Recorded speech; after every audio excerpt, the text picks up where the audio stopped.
ആരാത്? ആരാത്? ആരാണെന്ന്? ആരാണെന്ന് പറയുന്നതല്ലേ നല്ലത്?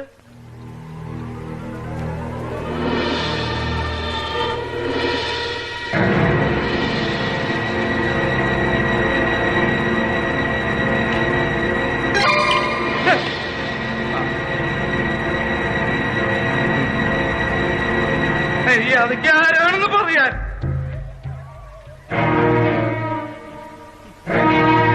വെറുതെ എനിക്ക് ടെൻഷൻ തരരുതുണ്ടോ?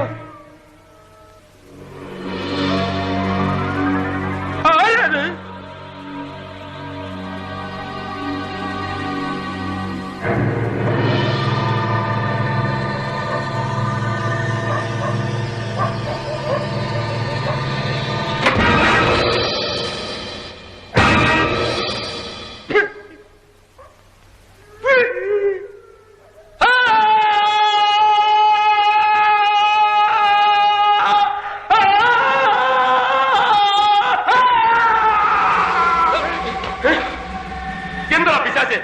നിലവിളിച്ച് മനുഷ്യരെ പേടിപ്പിക്കുന്നത് ആര്? നിലവിളിച്ച്? നീയല്ലോടെ നിലവിളിച്ച് എന്നെ പേടിപ്പിച്ചത്? ഞാനാ?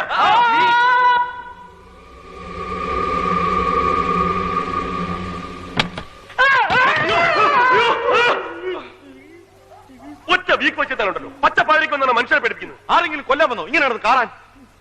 ഞങ്ങളുടെ പ്രാണം പോയനല്ലോ. എന്താ എന്താന്ന്? പുറത്ത് പുറത്ത് പുറത്ത് വല്ല തേളും കുത്തിയിട്ടുണ്ടാവും. എന്റെ പുറത്തല്ലടാ, വീടിന്റെ പുറത്ത്. വീടിന് പുറത്താ? വീടിന് പുറത്ത് എന്തോന്നു? ഇതാരായി വാതില് തുറന്നിട്ടിരിക്കുന്നത്? പ്രേതം. പ്രേതം? ചത്തുപോയ മീരയുടെ പ്രേതം. ഇയാൾ എന്തൊക്കെയാ പറയുന്നത്? ചത്തുപോയ മീരയുടെ പ്രേതമാ? പ്രേതോ എവിടെ? പ്രേതം എവിടെ? പ്രേതം ഇവിടെ അല്ല, പുറത്ത്. പുറത്തിറങ്ങി നോക്കണം. നീ പോയി നോക്ക്. നിനക്ക് നോക്കിയാ എന്താ? പേടിയാ? പേടി ഉണ്ടായിട്ടൊന്നുമില്ല. എനിക്ക് ഈ പ്രേതത്തിലും പിശാചിലും ഒന്നും വിശ്വാസമില്ല. വിശ്വാസമില്ലാത്തൊരു നോക്കിയാൽ കാണൂല. അതാണ് ശാസ്ത്രം. ശാസ്ത്രം അങ്ങോട്ടിറങ്ങി നോക്കണം. പുല്ലേ പേടിത്തൊണ്ടന്മാര് ഇങ്ങോട്ട് വരാൻ.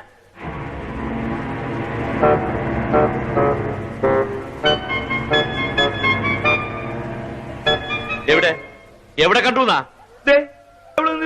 എന്നിട്ട് അവളെവിടെടാ? ഞങ്ങളോടാ ചോദിക്കുന്നു. വല്ല സ്വപ്നവും കണ്ടതായിരിക്കും മനുഷ്യനെ മെനക്കെടുത്താൻ. പേടി എന്ന് പറഞ്ഞാൽ ഇങ്ങനെയുണ്ടോ ഒരു പേടി? പേടിത്തൊണ്ടൻ. ബാലകൃഷ്ണ അതിനിടയ്ക്ക് അങ്ങോട്ട് പോയോ? ഇങ്ങോട്ട് തന്നെ. ആരാത്? ആരാണ് ചോദിച്ചത്? ഏത്? നിക്കണ കണ്ടില്ലേ? അത് വാഴയാമത്താച്ചേട്ടാ. വാഴയാണെങ്കിൽ എന്താ? വാ തുറന്ന് പറഞ്ഞൂടെ? മനുഷ്യനല്ലേ ചോദിക്കണത്? നീ വന്നേ. ഓരോരോ പിച്ചും പേയുമായിട്ട് ഇറങ്ങിക്കൊള്ളും. ബാക്കിയുള്ളവർ ഉറക്കം കളയാൻ. നീ വന്നേ. ഇങ്ങോട്ട് വരാൻ. ഇതേ ഓരോന്നൊക്കെ ഇങ്ങനെ ആലോചിച്ച് കിടന്നിട്ട് ഉണ്ടാക്കി വെക്കുന്ന സൂക്കേടാ. അല്ലാതെ പ്രേതമില്ല, ഒരു മണ്ണാങ്കട്ടയില്ല. അന്ന് നീ മാംഗ്ലൂർ വെച്ച് അവളാണെന്ന് പറഞ്ഞ ഒരു പട്ടാണി പെണ്ണിന്റെ തുണി പൊക്കി നോക്കി അട്ടി കൊണ്ട് പിരിന്നില്ലേ? അത് എന്നാ കേസ്? അപ്പൊ ഇവിടെ നിന്നതോ? വാതിലടച്ച് കിടന്ന് ഉറങ്ങാൻ നോക്ക്. അപ്പൊ നിങ്ങൾ പുറത്തു കിടക്കുക.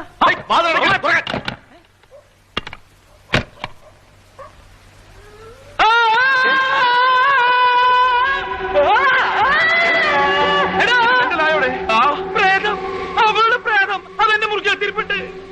പ്രേതോ?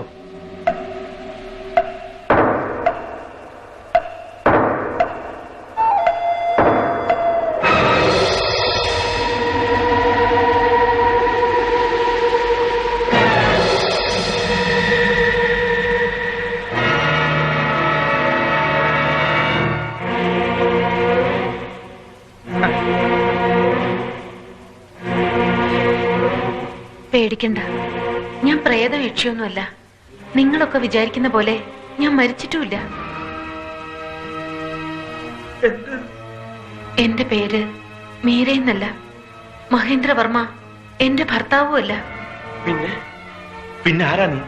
ഞാൻ സ്റ്റെല്ല, സ്റ്റെല്ല ഫെർണാണ്ടസ്. അതാണ് എന്റെ യഥാർത്ഥ പേര്. സംശയിക്കണ്ട, ബാലകൃഷ്ണൻ മാംഗ്ലൂർണ്ടതും ഈ എന്നെ തന്നെയാണ്. അവിടെ ഞാൻ സ്റ്റെല്ലയും അല്ല മീരയും അല്ല, ലൈലയാണ്. ഓരോ നാട്ടില് ഓരോ പേരും ഓരോ വേഷവുമായിരിക്കും എനിക്ക്. നിങ്ങൾ സ്റ്റേജിൽ വേഷം മാറി നാടകം കളിക്കുന്നില്ലേ, അതുപോലെ തന്നെ ജീവിതം മുഴുവൻ മാറി മാറി വേഷം കെട്ടി കളിക്കുന്ന ഒരു ക്രിമിനലാണ് ഞാൻ, ഒരു പെരുങ്കള്ളി. അങ്ങനെ ഒരു കള്ളവേഷമായിരുന്നു എനിക്കിവിടെ. മീര എന്ന പേരിൽ മഹേന്ദ്രവർമ്മയുടെ ഭാര്യയായിട്ട്, ആത്മഹത്യ ചെയ്യാൻ നടക്കുന്ന ഒരു മനോരോഗിയായിട്ട് ഒക്കെ ഞാൻ അഭിനയിക്കുകയായിരുന്നു. അഭിനയം തീർത്ത് കരാർ അനുസരിച്ചുള്ള പണവും പറ്റി അന്നേ ഞാൻ മടങ്ങിപ്പോവുകയും ചെയ്തു. അപ്പൊ അന്ന് ഞങ്ങളുടെ കൺമുമ്പിൽ കിടന്ന് മരിച്ചതാരാ? അയാളുടെ യഥാർത്ഥ ഭാര്യ മീര എന്ന പേരുള്ള ഒരു പാവം പിടിച്ച തമ്പുരാട്ടിക്കുട്ടി. നിങ്ങളും ആ ഡോക്ടറും ഒക്കെ പോലീസിൽ മൊഴി കൊടുത്തതുപോലെ അവൾ ആത്മഹത്യ ചെയ്തതല്ല, അവളെ കൊന്നതാണ്. അയാൾ കൊന്നതാണ് അവളെ. എന്നിട്ട് അവൾ മനോരോഗിയായിരുന്നെന്നും ആത്മഹത്യ ചെയ്തതാണെന്നും അയാൾ വരുത്തി. ഈ എന്നെ വെച്ച് അതിനുള്ള തെളിവുകൾ അയാൾ ഉണ്ടാക്കി. നിങ്ങളൊക്കെ അത് വിശ്വസിച്ചു. അതാണ് അവൻ, മഹേന്ദ്രവർമ്മ എന്ന അതിബുദ്ധിമാനായ ക്രിമിനൽ. മഹേന്ദ്രവർമ്മയെ ഞാൻ ആദ്യം കാണുന്നതും പരിചയപ്പെടുന്നതും കൊച്ചിയിൽ വെച്ച. അവിടെ ഞാൻ അല്ലറ ചില്ലറ മോഷണങ്ങളുമായി കഴിയുകയായിരുന്നു. ഒരിക്കലും ഒരു സ്വർണ്ണക്കടയിലെ മോഷണ ശ്രമത്തിനിടയിൽ ഞാൻ കയ്യോടെ പിടിക്കപ്പെട്ടു.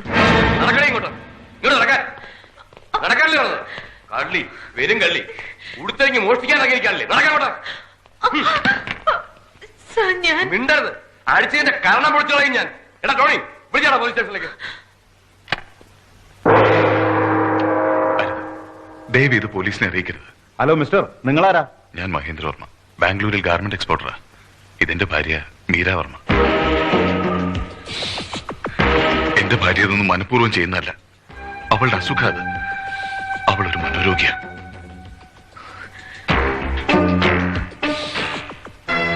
സ്റ്റെല്ല ഇപ്പൊ വിചാരിക്കുന്നുണ്ടാവും ഞാൻ എന്തിനാ സ്റ്റെല്ല എന്റെ ഭാര്യയാണെന്ന് കള്ളം പറഞ്ഞ് അവിടുന്ന് രക്ഷിച്ചത്. എന്തിനാണെന്നല്ലേ പറയാം. സ്റ്റെല്ല എന്തിനാ ഇങ്ങനെ കൊച്ചു കൊച്ചു കളവുകൾ നടത്തി വെറുതെ ജീവിതം പാഴാക്കുന്നത്? കളവ് നടത്തുമ്പോ അന്തസ്സായിട്ട് നടത്തണം. ഒറ്റയടിക്ക് ആയുഷ്കാലം മുഴുവൻ ജീവിക്കാനുള്ളത് ഉണ്ടാക്കണം. That's my policy. ഞാൻ പറയുന്നൊരിടത്ത് സ്റ്റെല്ല കുറച്ചുനാൾ താമസിക്കണം. അവിടെ എന്റെ ഭാര്യയായിട്ട് മീരാവർമ്മ എന്ന പേരിൽ ഒരു മനോരോഗിയായി സ്റ്റെല്ല അഭിനയിക്കണം. അതിനെത്ര സ്റ്റെല്ലയ്ക്ക് പ്രതിഫലം വേണ്ടെന്ന് വെച്ചാൽ പറഞ്ഞോളൂ. ആവശ്യപ്പെടുന്നത് ഞാൻ തരും. അല്ലെങ്കിൽ സ്റ്റെല്ല ആഗ്രഹിക്കുന്നതിനപ്പുറം ഞാൻ തരും. നേരത്തെ പറഞ്ഞ പോലെ ജീവിതകാലം മുഴുവൻ കഴിയാനുള്ള അത്രയും. സമ്മതമാണെങ്കിൽ ഇത് മുഴുവൻ സ്റ്റെല്ലയ്ക്ക് എടുക്കാം, അഡ്വാൻസ് ആയിട്ട്.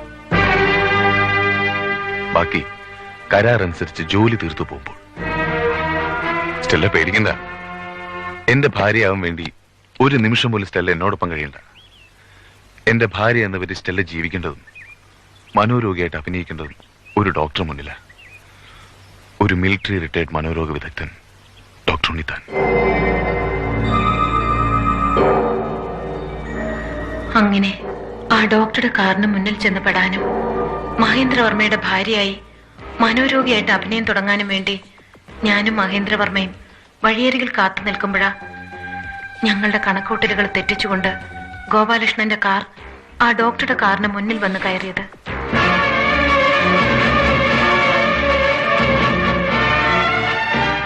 ഒടുവിൽ ബോധം നശിച്ചു കിടന്ന എന്നെയും കൊണ്ട് നിങ്ങൾ കാറിൽ പുറപ്പെടുമ്പോൾ നിങ്ങൾ അറിയാതെ അയാൾ നിങ്ങളെ പിന്തുടരുന്നുണ്ടായിരുന്നു.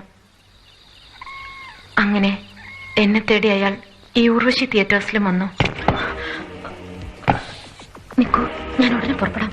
വേണ്ട, തൽക്കാലം സ്റ്റെല്ല ഇവിടെ തന്നെ കഴിഞ്ഞാൽ മതി. ഒരു കണക്കിന് ബുദ്ധിമാനായ ഡോക്ടറേക്കാൾ വിഡ്ഢികളായി നാടകക്കാരാണ് നമുക്ക് നല്ലത്. അവര് പറയുന്ന പോലെ ഒരു നാടക നടിയായിട്ട് അവരോടൊപ്പം കൂടുക, മീര എന്ന പേരിൽ തന്നെ. ബാക്കി സമയമാകുമ്പോൾ ഞാൻ പറയാം. അപ്പം മതി ആ ഡോക്ടർ മുന്നിൽ ചെല്ലുന്നത്. അതും ഇവര് മൂലം തന്നെ ആയിരിക്കണം. ആ രാത്രി ബാലകൃഷ്ണൻ ഓർക്കുന്നില്ലേ? എന്റെ മുറിയിൽ ആളുണ്ടെന്ന് പറഞ്ഞ് ബാലകൃഷ്ണൻ ബഹളം കൂട്ടി അതേ രാത്രി. ആരാകത്ത്? ആരുമില്ല. പിന്നെ നീ ആരോടാ സംസാരിച്ചത്? ഞാൻ ആരുമായിട്ട് സംസാരിച്ചില്ലല്ലോ. ഞാൻ കേട്ടല്ലോ നീ സംസാരിക്കുന്നത്. അതോ അത് ഞാൻ നാടകം പഠിക്കായിരുന്നു. മത്തായി ചേട്ടനല്ലേ പറഞ്ഞ നേരം വെളുക്കുമ്പോഴേക്ക് നാടകം കാണാപ്പാടായിരിക്കണോന്ന്.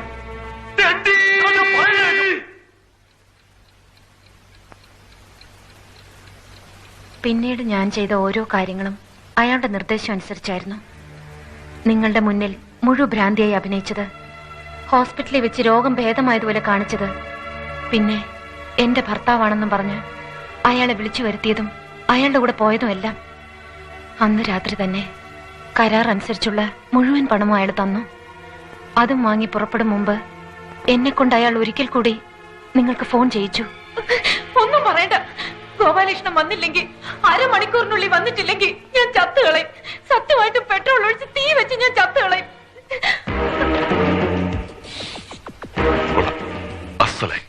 Very good. ഇനി സമയങ്ങളെന്താ? സ്റ്റെല്ല പുറപ്പെട്ടോളൂ. അവരിവിടെ എത്തുന്നതിന് മുമ്പ് സ്റ്റെല്ല ഇവിടെ വിട്ട് ഇറങ്ങിയിരിക്കണം. അയാൾ പറഞ്ഞതുപോലെ തന്നെ ജീവിതകാലം മുഴുവൻ കഴിയാവുന്നത്രയ്ക്ക് സ്വത്തും പണവും കാറും ഒക്കെയായി ഒരു വലിയ പണക്കാരിയായി മടങ്ങുമ്പോഴാ എനിക്ക് കിട്ടിയ സ്വത്തുക്കളെക്കാളും എല്ലാം വിലമതിക്കുന്ന ആ വലിയ സ്വത്തിനെ കുറിച്ച് ഞാൻ ഓർത്തത്. ഗോപാലകൃഷ്ണൻ എന്റെ കഴുത്തിൽ കെട്ടിയ താലി, അത് ഞാൻ അവിടെ എവിടെയോ വെച്ച് മറന്നു. അതെടുക്കാൻ ഞാൻ തിരിച്ചു ചെന്നു. ആകസ്മികമായുള്ള ആ മടങ്ങി വരവിലാണ് ഞാൻ അറിയുന്നത്, മീരാവർമ്മ എന്ന പേരിൽ യഥാർത്ഥത്തിൽ അയാൾക്കൊരു ഭാര്യ ഉണ്ടായിരുന്നു എന്നുള്ള സത്യം. അന്ന് അവിടെ വെച്ച് ആദ്യമായും അവസാനമായും ഞാൻ അവളെ കണ്ടു. ഉറക്കമരുന്നുകൾ കുത്തിവെച്ച് എവിടെയോ അടച്ചു പൂട്ടിയിട്ടിരുന്ന അവളെ കൊല്ലാനും അവളുടെ സ്വത്ത് മുഴുവൻ കൈക്കലാക്കാനും വേണ്ടി അയാൾ എന്നെ ഉപയോഗിച്ച് തെളിവുകൾ ഉണ്ടാക്കുകയായിരുന്നു.